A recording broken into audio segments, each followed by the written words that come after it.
عقل مندوں کے لیے ایک زبردست مثال. ہم تربوز خریدتے ہیں، واٹر میلن. مثال کے طور پہ 5 کلو کا ایک تربوز ہم نے خریدا، اور جب اسے کھانے لگتے ہیں تو پہلے اس کا چھلکا اتارتے ہیں نا. 5 کلو میں سے کم از کم 1 کلو کا تو چھلکا نکل جاتا ہوگا، یعنی آلموسٹ 20%، 20% تو کم ہو جاتا ہے. مگر کیا کبھی ہمیں افسوس ہوتا ہے اس کا؟ کیا ہم سوچتے ہیں کہ ہم نے تو تربوز چھلکے کے ساتھ خریدا ہے، چلو آج چھلکے کے ساتھ ہی کھا لیتے ہیں؟ ایسا نہیں کرتے نا.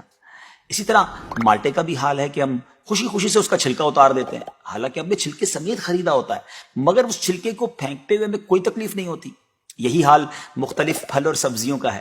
اچھا، ہم چکن بھی تو خریدتے ہیں، زندہ ثابت، اسی کو تولتے ہیں، تلواتے ہیں، پیسے دیتے ہیں، مگر جب کھانے کی باری آتی ہے، پکانے کی باری آتی ہے، تو اس کے بال، اس کی خال، اس کی آلائشیں نکل جاتی ہیں، تو ویٹ تو کم ہو جاتا ہے. مگر کبھی اس پر دکھ ہوتا ہے؟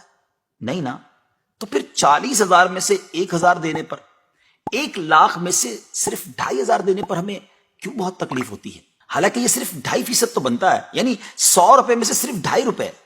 یہ تربوز، کیلے، آم اور مالٹے کے چھلکے اور گٹلی سے تو بہت کم ہے نا. اسی تو زکوٰۃ فرمایا گیا. ہاں، ایک اور بات، سال میں ایک ہی بار دینا ہوتا ہے. مالٹے کا، تربوز کا تو ہر بار چھلکا اتارنا ہوتا ہے نا.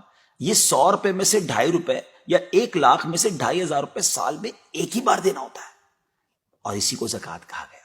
کیا برکت والا کام ہے یہ. مال بھی پاک، ایمان بھی پاک، دل اور جسم بھی پاک، اور معاشرہ بھی خوشحال.